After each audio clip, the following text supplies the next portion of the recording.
Hi guys, welcome to my channel. So, I want you to guess what we are cooking today. The most important thing in this dish is the sauce. So you might not want your sauce too sour or too sweet, but just right for your delicate taste buds. So if you thought of sweet and sour fish, you got it right. Let's now start cooking escabeche. I actually do not know what fish these are, but to make sure that it's not that fishy, I removed the blood. Even though it was already clean in the supermarket, still I have to double check it at home. So we are going to marinate this to remove that fishy smell or taste for our dish. So for the first step of marinating, I squeezed juice of lemon over the fish because I believe that citric acid in lemon will reduce that fishy smell and taste.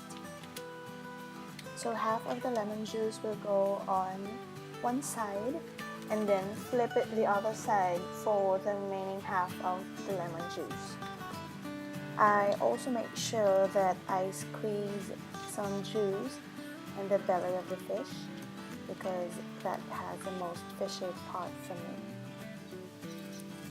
Next thing that will make you remove that fishy smell is ginger. So I just grate maybe a thumb-sized ginger and then I'll rub it later on our fish.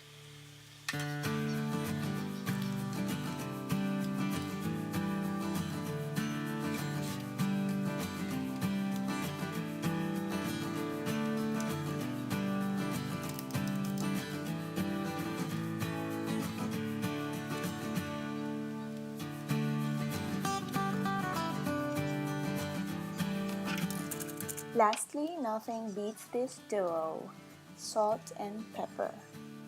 Just rub it on both sides of the fish and it's good to go. We're now done with marinating, so let me just get my cling wrap to cover this fish and then in the fridge they go before we prepare the sauce. So this is an improved and better version of the first sauce, sweet and sour dish that I uploaded about 3 months ago. So let's start.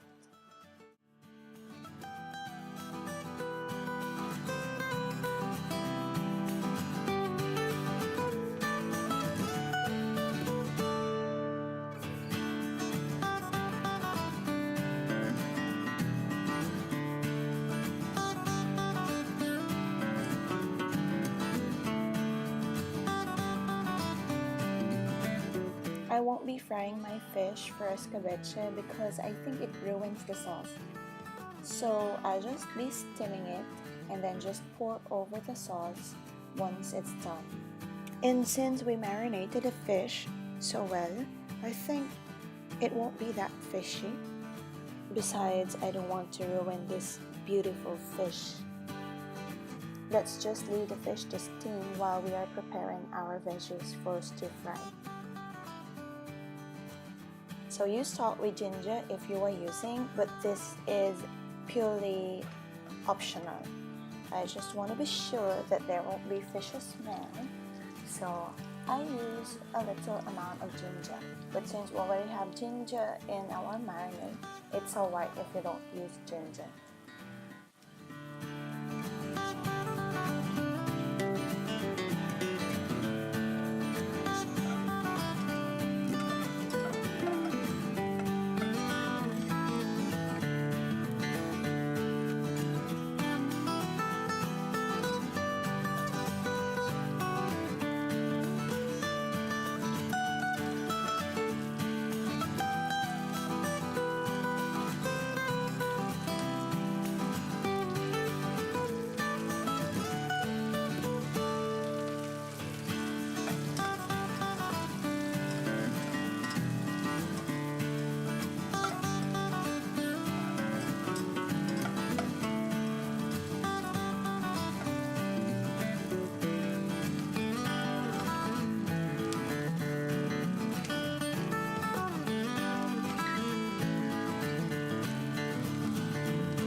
When you added a sauce, do not stir. Never stir it because we use vinegar here. Okay, so just let it simmer on its own without stirring it. Just be patient until the vinegar is cooked. Once done with this step, taste it. If it needs salt or sugar, it's up to you. And then we'll move to slurry. For my slurry, I use 2 tablespoons of cornstarch dissolved in 6 tablespoons of water. So that would be 1:3 ratio of cornstarch to water. And please gradually add it in your sauce.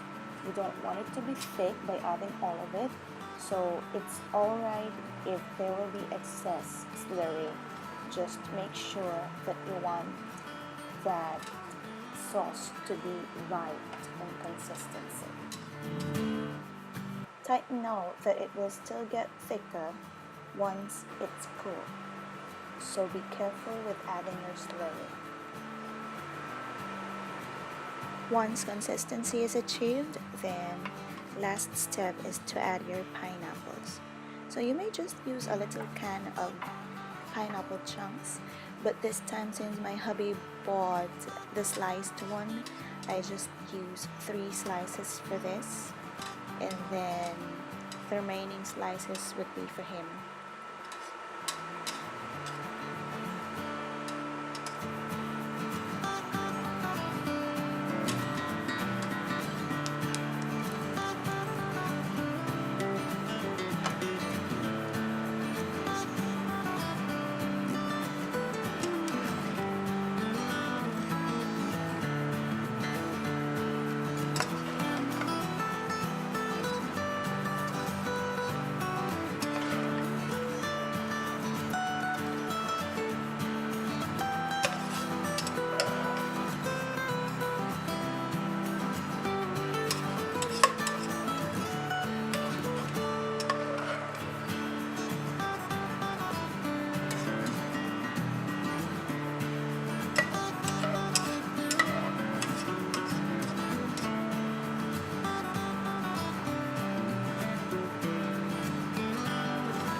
So this time, after pouring the sauce over, you allow the fish to absorb the taste of its sauce for a few minutes over low fire, and then it's done.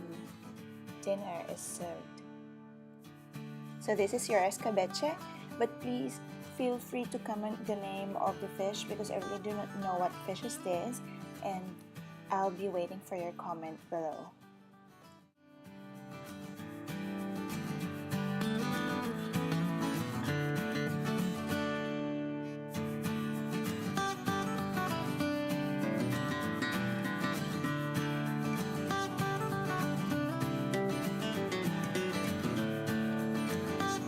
See you again in my next video. Please give this a thumbs up, follow me on Instagram at Kaka, and please subscribe. Thank you.